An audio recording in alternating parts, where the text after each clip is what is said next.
ചെയ്യും തന്നെ കല്ലുപ്പില്ലേ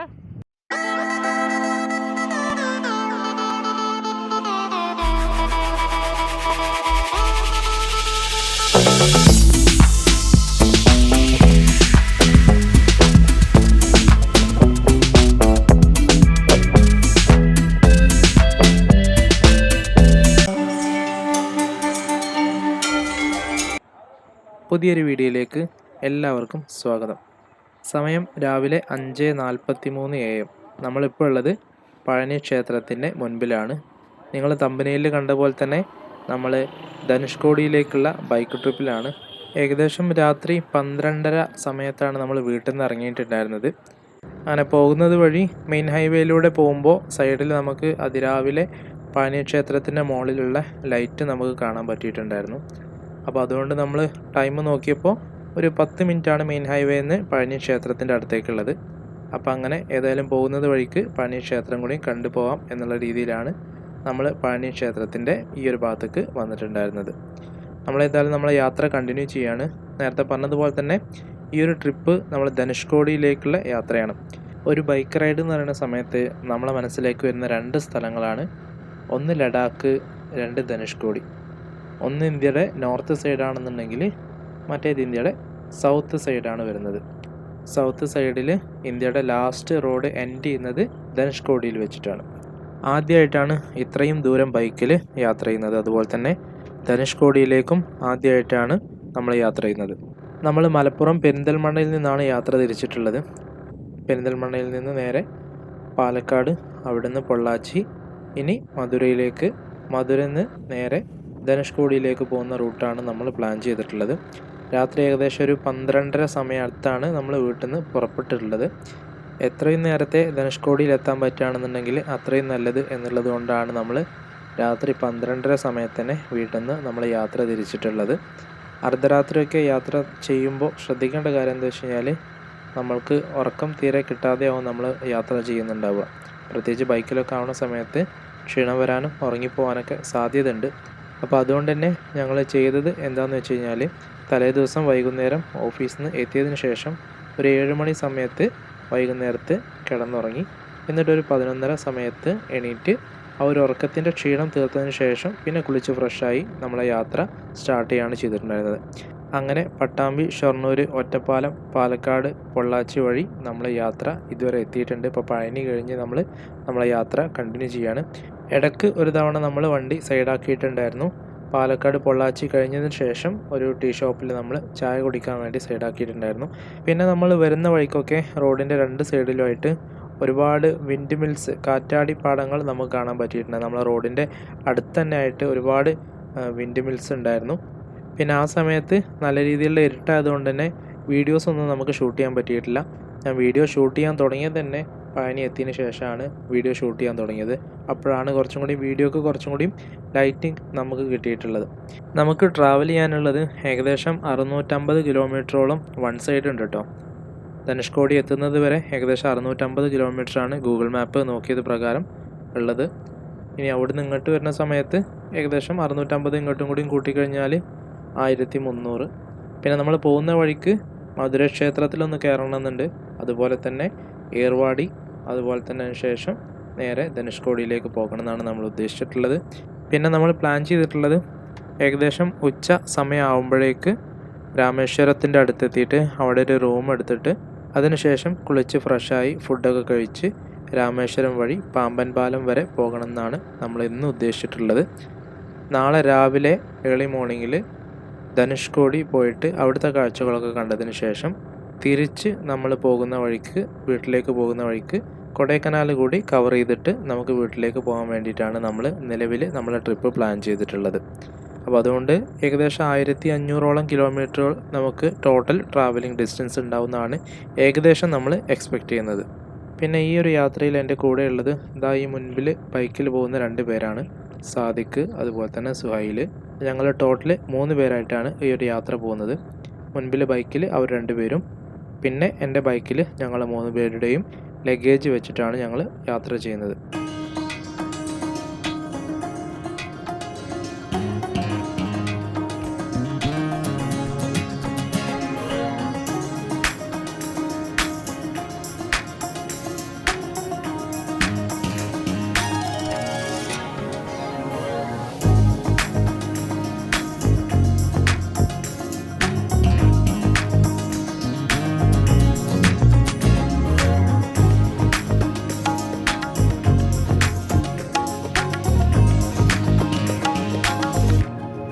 ഇവിടുത്തെ റോഡുകളൊക്കെ നിങ്ങൾക്ക് ശ്രദ്ധിച്ചാൽ മനസ്സിലാവും, നല്ല സ്ട്രെയിറ്റ് ആയിട്ടുള്ള ഹൈവേ ആണ്. നമുക്ക് കണ്ണും ചിമ്മി പോകാമെന്നൊക്കെ പറയില്ലേ, ഏകദേശം ആ ഒരു രീതിയിലുള്ള ഹൈവേ ആണ് ഇവിടുത്തെ ഹൈവേ. എന്നിരുന്നാലും നമ്മൾ അത്ര സ്പീഡിലൊന്നുമല്ല, പതിയെ തന്നെയാണ് നമ്മൾ പോകുന്നത്. പ്രത്യേകിച്ച് നമ്മൾ ആദ്യമായിട്ടാണ് ഈ ഒരു വഴി വരുന്നത്, അതുകൊണ്ട് തന്നെ ഇവിടുത്തെ കാഴ്ചകളൊക്കെ മാക്സിമം നമ്മൾ ആസ്വദിച്ചിട്ടാണ് ഈ യാത്ര ചെയ്യുന്നത്. നേരത്തെ പറഞ്ഞതുപോലെ തന്നെ നമ്മളെ പഴനിയൊക്കെ എത്തുന്നതിന് മുൻപ് റോഡിൻ്റെ 2 സൈഡുകളിലായിട്ട് ഒരുപാട് വിൻഡ് മില്ലുകൾ ഉണ്ടായിരുന്നു. തമിഴ്നാടിൻ്റെ ഇലക്ട്രിസിറ്റി പ്രൊഡക്ഷനിൽ അവരേറ്റവും കൂടുതൽ ഡിപ്പെൻഡ് ചെയ്യുന്നത് ഈ വിൻഡ് മില്ലുകളാണ് കേട്ടോ.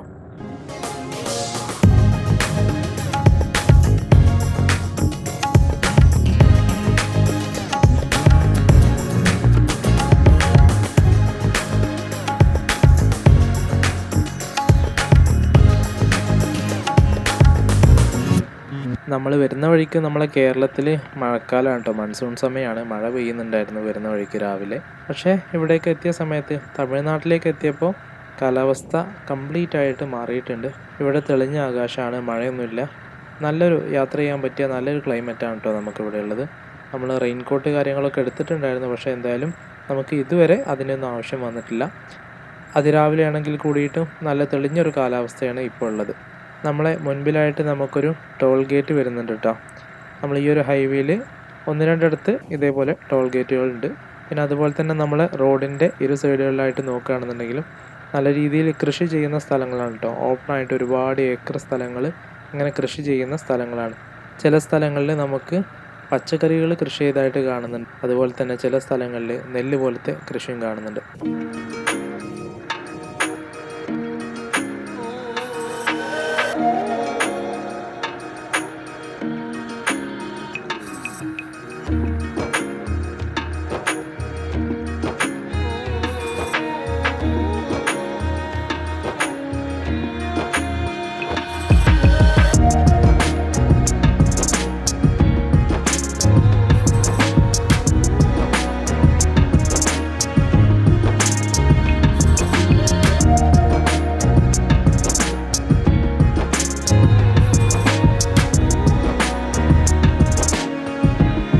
നമുക്കിനി അടുത്തത് എത്താനുള്ളത് മധുരൈ ടൗൺ ആണ് കേട്ടോ.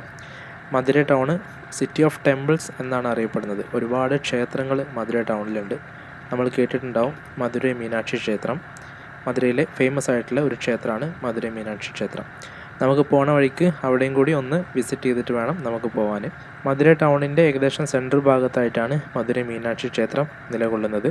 അപ്പോൾ നമുക്ക് അവിടെയും കൂടി ഒന്ന് വിസിറ്റ് ചെയ്തിട്ട് തിരിച്ച് നമുക്ക് ഹൈവേയിലോട്ട് തന്നെ തിരിച്ചു വന്നിട്ട് നമ്മളെ യാത്ര കണ്ടിന്യൂ ചെയ്യാം.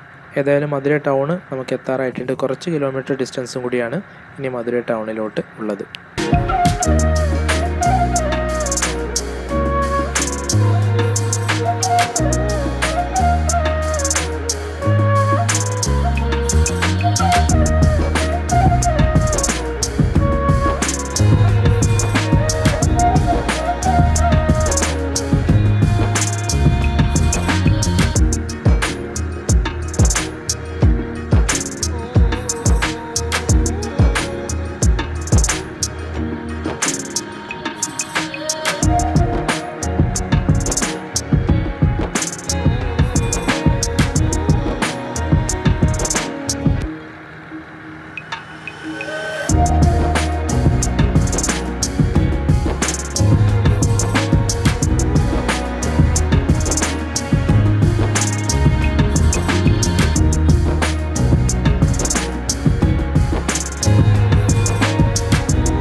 ഇവിടുത്തെ റോഡുകളൊക്കെ കാണുമ്പോഴാണ് നല്ല തിരക്കൊഴിഞ്ഞ സ്ട്രെയിറ്റ് ആയിട്ടുള്ള ഹൈവേ.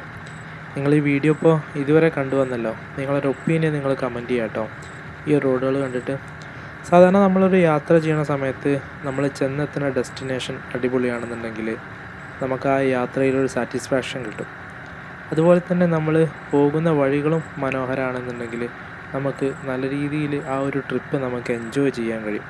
എനിക്ക് തോന്നുന്നു ഏകദേശം അതുപോലത്തുള്ള ഒരു ട്രിപ്പാണ് നമ്മളെ ഇന്നത്തെ യാത്ര. കാരണം പോകുന്ന വഴിയും നമുക്ക് നല്ല രീതിയിൽ ആസ്വദിക്കാൻ കഴിയുന്നുണ്ട്. പ്രത്യേകിച്ചൊരു ബൈക്ക് യാത്ര എന്ന് പറയുന്ന സമയത്ത് നമ്മൾ കൂടുതൽ ഫോക്കസ് ചെയ്യേണ്ടത് നമുക്കൊരു ഓപ്പൺ ഹൈവേ കിട്ടുക എന്നുള്ളതാണ്. ഓപ്പൺ റോഡിൽ ഒറ്റയ്ക്ക് ഇങ്ങനെ ബൈക്ക് ഓടിച്ച് പോകാൻ അതൊരു വല്ലാത്തൊരു ഫീലാണ്. എന്തായാലും ഇവിടുത്തെ റോഡുകളൊക്കെ കണ്ടിട്ട് നിങ്ങളെ അഭിപ്രായങ്ങൾ എന്തായാലും ഒന്ന് കമൻറ്റിൽ രേഖപ്പെടുത്തുക കേട്ടോ. നമുക്ക് ഏതായാലും ഇനി മധുര ടൗണാണ് എത്താനുള്ളത്. എന്തായാലും ഈ ഒരു റോഡിൽ നമുക്ക് ഒന്ന് ആക്സിലേറ്റർ ഒന്ന് ഫുൾ ത്രോട്ടിൽ കൊടുത്തു നോക്കാം.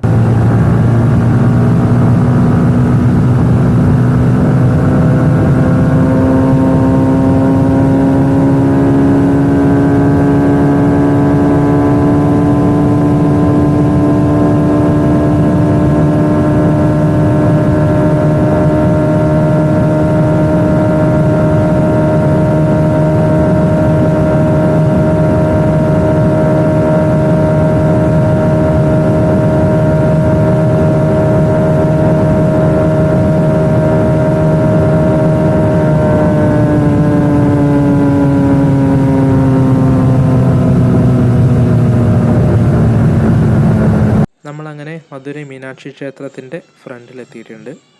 ഇത് അകത്തേക്ക് കയറാനുള്ള ഒരു ഗേറ്റാണ്. 1600 കാലഘട്ടത്തിൽ പാണ്ഡ്യ രാജാക്കന്മാരാണ് ഈ ഒരു ക്ഷേത്രം പണിതിട്ടുള്ളത്. മധുരൈ മീനാക്ഷി ക്ഷേത്രത്തിന് 14 ഗോപുരങ്ങളാണുള്ളത്. ക്ഷേത്രത്തിൻ്റെ ഹൈറ്റ് 52 മീറ്ററാണ് ഹൈറ്റ് വരുന്നത്. അതുപോലെ തന്നെ ഒരുപാട് ശില്പങ്ങൾ ഈ ക്ഷേത്രത്തിലുണ്ട് കേട്ടോ. ഏകദേശം 33,000-ഓളം ശില്പങ്ങളാണ് ഈ ഒരു ക്ഷേത്രത്തിൽ ഉള്ളത്. അതുപോലെ തന്നെ 1600 വർഷങ്ങളിലെ പെയിൻറ്റിങ്ങും ഇപ്പോഴും അതുപോലെ തന്നെ അവരത് നിലനിർത്തിയിട്ടുണ്ട്. മധുരൈ സിറ്റി അത്യാവശ്യം നല്ല തിരക്കുള്ള സിറ്റിയാണ് കേട്ടോ. ഒരുപാട് വഴിയോര കച്ചവടങ്ങളൊക്കെ നിറഞ്ഞു നിൽക്കുന്ന ഒരു തിങ്ങി നിറഞ്ഞൊരു സിറ്റിയാണ് മധുരൈ സിറ്റി. വീട്ടിൽ നിന്ന് ഏകദേശം 9 മണിക്കൂർ ബൈക്ക് ട്രാവൽ ചെയ്തിട്ടാണ് നമ്മൾ മധുരയിൽ എത്തിച്ചേർന്നിട്ടുള്ളത്. ഇനി ഇവിടുന്ന് നമ്മൾ നേരെ പോകുന്നത് അടുത്തത് ഏർവാടിയിലോട്ടാണ്. ഏർവാടിയിലേക്ക് ഇവിടുന്ന് ഏകദേശം 2.5 മണിക്കൂറാണ് നമുക്ക് ഇവിടുന്ന് ട്രാവൽ ചെയ്യാനുള്ളത്. നിലവിൽ നമ്മൾ മധുരയിൽ എത്തിയിട്ടുള്ളത് രാവിലെ 9:30ക്കാണ്. ഇനി ഏർവാടിയിലേക്ക് നമ്മൾ എത്തുമ്പോഴേക്കും ഏകദേശം 12 മണി സമയമായിട്ടുണ്ടാവും. അപ്പോഴേക്ക് ടോട്ടൽ നമ്മളെ ട്രാവലിംഗ് ടൈം ഏകദേശം 12 മണിക്കൂറാവും നമ്മൾ ഏർവാടിയിലേക്ക് എത്തുമ്പോഴേക്കും. ഇതിനിടയിൽ 1-2 സ്ഥലങ്ങളിൽ ഞങ്ങൾ ചായ കുടിക്കാൻ അതുപോലെ തന്നെ പെട്രോൾ അടിക്കാൻ വേണ്ടിയിട്ടൊക്കെ വണ്ടി സൈഡാക്കിയിട്ട് റെസ്റ്റ് എടുത്തിട്ടാണ് നമ്മളെ യാത്ര കണ്ടിന്യൂ ചെയ്തിട്ടുള്ളത്. ഇനി നമ്മൾ നേരെ ഏർവാടിയിലോട്ടാണ് പോകുന്നത്. ഏർവാടിയിലേക്ക് എത്തുന്നതിന് മുമ്പായിട്ട് അവിടുത്തെ ഒരു സ്റ്റോറി എനിക്കറിയുന്നത് പോലെ ഒന്ന് പറഞ്ഞു തരാം. അവിടെ സയ്യിദ് ഇബ്രാഹിം ബാദുഷാ റളിയല്ലാഹു അൻഹുവിൻ്റെ മക്കാമാണുള്ളത്. അവരുടെ മാത്രമല്ല, അവരുടെ കൂടെ ഉള്ള കുറച്ച് പേരുടെയും കൂടി മക്കാമുകൾ അവിടെയുണ്ട്. സയ്യിദ് ഇബ്രാഹിം ബാദുഷാ ജനിച്ചത് മദീനയിലാണ്. മുഹമ്മദ് നബി വഫാത്തായതിനു ശേഷം ഏകദേശം 500 വർഷത്തിന് ശേഷമാണ് ഇബ്രാഹിം ബാദുഷാ ജനിക്കുന്നത്. മുഹമ്മദ് നബി സല്ലല്ലാഹു അലൈഹി വസല്ലമയുടെ 18ാമത്തെ സന്താന പരമ്പരയിലാണ് സയ്യിദ് ഇബ്രാഹിം ബാദുഷാ ജനിച്ചിട്ടുള്ളത്. അങ്ങനെ സയ്യിദ് ഇബ്രാഹിം ബാദുഷാ ഇന്ത്യയിലേക്ക് വരുന്നത് ആദ്യത്തെ ഒരു മിഷനായിട്ട് ഇന്ത്യയിലോട്ട് വന്നിട്ടുള്ളത് നോർത്ത് ഇന്ത്യയിലോട്ടാണ്. മദീനയിൽ നിന്ന് മക്കയിലേക്ക് പോയി ഏകദേശം 3000-ഓളം ആളുകൾ വരുന്ന ഒരു വലിയൊരു ഗ്രൂപ്പായിട്ടാണ് അവർ ഇന്ത്യയിലോട്ട് വരുന്നത്. അങ്ങനെ അവർ ഇന്ത്യയിലോട്ട് വരുന്നത് മദീനയിൽ നിന്ന് മക്കയിലോട്ട് വന്നു. മക്കയിൽ നിന്ന് ഇറാഖ്, അതിനുശേഷം ഇറാൻ, അതിനുശേഷം ബലൂചിസ്ഥാൻ, അതിനുശേഷം സിന്ധ് എന്ന് പറഞ്ഞ സ്ഥലത്ത് എത്തിയിട്ടുണ്ട്. സിന്ധ് എന്ന് പറയുന്ന സമയത്ത് ഇന്നത്തെ പാകിസ്ഥാനിലുള്ള സ്ഥലമാണ്. അന്ന് ഇന്ത്യയും പാകിസ്ഥാനൊക്കെ ഒറ്റ രാഷ്ട്രമായതുകൊണ്ട് തന്നെ ഇന്ത്യയുടെ ഭാഗം തന്നെയായിരുന്നു സിന്ധ് എന്ന് പറഞ്ഞ പ്രവിശ്യയും. അങ്ങനെ സിന്ധിൽ വന്നിട്ടാണ് അവർ സ്റ്റേ ചെയ്യുന്നത്. അവിടെ കുറച്ചു കാലം അവർ ഇസ്ലാം മത പ്രബോധനമായിട്ട് മുന്നോട്ട് പോയിട്ടുണ്ടായിരുന്നു. അതിനുശേഷം അവർ ഗുജറാത്തിലോട്ടാണ് വരുന്നത്. ഗുജറാത്തിലും കുറച്ചു കാലം അവർ ഇസ്ലാം മത പ്രബോധനം നടത്തിയിട്ടുണ്ടായിരുന്നു. അതിനുശേഷം പിന്നീട് സയ്യിദ് ഇബ്രാഹിം ബാദുഷാ നേരെ തിരിച്ച് മദീനയിലോട്ട് തന്നെ പോയിട്ടുണ്ടായിരുന്നു. അതിനുശേഷം പിന്നെ രണ്ടാമത്തെ ഒരു ദൗത്യവുമായിട്ടാണ് തെക്കേ ഇന്ത്യയിലോട്ട് വരുന്നത്. തെക്കേ ഇന്ത്യയിലോട്ട് മദീനയിൽ നിന്ന് നേരെ ജിദ്ദയിൽ വന്നിട്ട് ജിദ്ദയിൽ നിന്ന് കപ്പൽ മാർഗം ഏകദേശം ഇതേപോലെ തന്നെ 3000-ഓളം ആളുകളുമായിട്ടാണ് ഇന്ത്യയിലോട്ടും വരുന്നത്, തെക്കേ ഇന്ത്യയിലോട്ടും വരുന്നത്. തെക്കേ ഇന്ത്യയിൽ ഇന്നത്തെ കൊടുങ്ങല്ലൂർ, നമ്മുടെ കേരളത്തിലെ കൊടുങ്ങല്ലൂരിൽ വന്നിട്ടാണ് അവർ ആദ്യം കപ്പൽ ഇറങ്ങുന്നത്. കൊടുങ്ങല്ലൂരിൽ നിന്ന് പിന്നീട് കൊച്ചി, അതുപോലെ തന്നെ ആലപ്പുഴ, തിരുവനന്തപുരം, അതിനുശേഷം കായൽപട്ടണം, അതിനുശേഷമാണ് ഏർവാടിയിൽ പോയിട്ട് അവർ സ്റ്റേ ചെയ്യുന്നത്. ഏർവാടിയിലെത്തിയ സമയത്ത് അവിടെ ചോള രാജവംശവും അതുപോലെ തന്നെ പാണ്ഡ്യ രാജവംശവും തമ്മിലുള്ള യുദ്ധങ്ങൾ നടക്കുന്ന സമയമാണ്. അതിൽ ഇവർ ചോള രാജവംശം പാണ്ഡ്യ രാജവംശത്തിനെ യുദ്ധത്തിൽ തോൽപ്പിച്ച സമയത്ത് പാണ്ഡ്യ രാജവംശം ഇവരോട് സഹായം അഭ്യർത്ഥിച്ചിട്ടുണ്ടായിരുന്നു. അങ്ങനെ ഇവർ പാണ്ഡ്യ രാജവംശത്തിനെ സഹായിക്കുകയും ഇവരെ കൂടി സഹായത്തോടെ ചോള രാജവംശത്തെ തോൽപ്പിക്കുകയൊക്കെ ചെയ്തിട്ടുണ്ടായിരുന്നു. അതിനുശേഷം പിന്നീട് ഏകദേശം 12 വർഷത്തോളം മധുരൈ, അതുപോലെ തന്നെ രാമനാഥപുരം, ഈ സ്ഥലങ്ങളൊക്കെ സയ്യിദ് ഇബ്രാഹിം ബാദുഷാ അവരുടെ ഭരണത്തിലായിരുന്നു നടന്നു പോന്നിട്ടുണ്ടായിരുന്നത്. പിന്നീട് പാണ്ഡ്യ രാജവംശമായിട്ടുള്ള യുദ്ധത്തിലാണ് ഒരുപാട് പേര് സയ്യിദ് ഇബ്രാഹിം ബാദുഷാൻ്റെ നേതൃത്വത്തിലുള്ള സൈന്യത്തിലെ ഒരുപാട് പേര് ഷഹീദായിട്ടുണ്ടായിരുന്നു. അതിൻ്റെ ഏറ്റവും അവസാനമായിട്ടാണ് സയ്യിദ് ഇബ്രാഹിം ബാദുഷയും ഷഹീദാവുന്നത്. അങ്ങനെ അദ്ദേഹത്തെ ഖബറടക്കുന്നത് ഏർവാടിയിൽ വെച്ചിട്ടാണ്. ഏർവാടിയിലാണ് ഖബറടക്കുന്നത്. നമ്മളേതായാലും പോകുന്ന വഴി അവിടെയും കൂടി ഒന്ന് വിസിറ്റ് ചെയ്തിട്ടാണ് നമ്മളെ യാത്ര കണ്ടിന്യൂ ചെയ്യുന്നത്.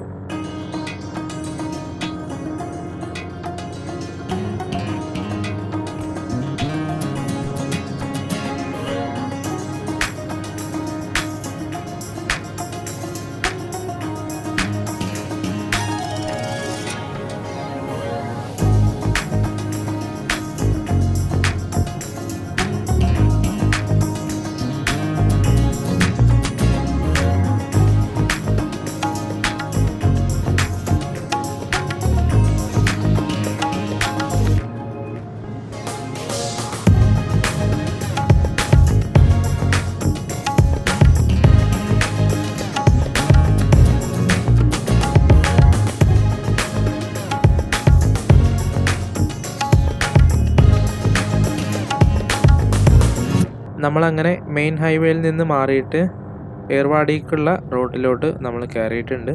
മുൻപിൽ എന്തോ റോഡ് പണി നടക്കുന്നുണ്ട്. റോഡ് കംപ്ലീറ്റ് അവർ പൊളിച്ചിട്ടിട്ടുണ്ട്. അതുകൊണ്ട് തന്നെ ഒരു ഓഫ് റോഡാണ്. വണ്ടിയുടെ ടയർ സ്ലിപ്പായി പോകുന്ന ഒരു സാഹചര്യമാണുള്ളത്. അതുപോലെ തന്നെ നല്ല പൊടിയുണ്ട്. അതുപോലെ തന്നെ അവിടെ ഇവിടെയായിട്ട് ഓരോ വീടുകൾ പോലെ ചെറിയ ചെറിയ വീടുകൾ നമുക്ക് കാണാൻ പറ്റുന്നുണ്ട് കേട്ടോ ഈ ഒരു റോട്ടിൽ. ഇനി ഇവിടുന്ന് ഏകദേശം ഒരു 30 മിനിറ്റാണ് നമുക്ക് ഏർവാടിയിലോട്ട് യാത്ര ചെയ്യാനുള്ളത്.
അങ്ങനെ നമ്മൾ ഏർവാടി ടൗണിലേക്ക് എത്തിയിട്ടുണ്ട്. ഇവിടുന്ന് നേരെ പോയി കഴിഞ്ഞ് കഴിഞ്ഞാൽ നമുക്ക് നേരെ ഏർവാടി മക്കാമിലേക്കാണ് നേരെ ഈ റോഡ് പോകുന്നത്. നമുക്ക് ഇവിടെ നിന്ന് നോക്കിയാൽ കാണാൻ പറ്റുന്നുണ്ട്. ഇതാ ദൂരത്ത് നമുക്ക് ഏർവാടിയുടെ ആ ഒരു ഫ്ലാഗൊക്കെ നമുക്ക് ഇവിടെ നോക്കിയാൽ കാണാൻ പറ്റുന്നുണ്ട്. എന്തായാലും നമുക്ക് പോയി നോക്കാം. ഇതാണ് കേട്ടോ ഏർവാടിയിലേക്ക് കയറാനുള്ള ഫസ്റ്റ് കവാടാണിത്. ഇവിടുന്ന് കയറിക്കഴിഞ്ഞാൽ നമുക്ക് ദൂരെ നോക്കിക്കഴിഞ്ഞ് കഴിഞ്ഞാൽ ഏർവാടി മക്കാമിൻ്റെ പള്ളിയുടെ നമുക്ക് മിനാരങ്ങൾ നമുക്ക് ഇവിടെ നോക്കുന്ന സമയത്ത് കാണാൻ പറ്റുന്നുണ്ട്. ഏതായാലും നമുക്ക് ഏർവാടിയിലേക്ക് പള്ളിയിലേക്ക് പോകാം. പള്ളിയുടെ അകത്ത് ക്യാമറ അലൗഡ് അല്ല, അതുകൊണ്ട് തന്നെ അകത്തെ വിഷ്വൽസ് ഒന്നും നമ്മളിതിൽ കാണിക്കുന്നില്ല. പുറത്ത് നമ്മളിതിൻ്റെ എൻട്രൻസ് വരെയുള്ള കാഴ്ചകളാണ് നമ്മൾ ഈ ഒരു വീഡിയോയിൽ ഉൾപ്പെടുത്തിയിട്ടുള്ളത്. അതിനുശേഷം ഇവിടെ വിസിറ്റ് ചെയ്തതിന് ശേഷം നമുക്ക് നേരെ ഏകദേശം ഉച്ച സമയമല്ല, കുറച്ച് സമയം ഇവിടേക്ക് ഒന്ന് കണ്ടതിന് ശേഷം നേരെ രാമനാഥപുരം പോകാനുണ്ട്. അവിടെയാണ് നമ്മൾ ഇന്ന് റൂം എടുത്ത് താമസിക്കുന്നത്.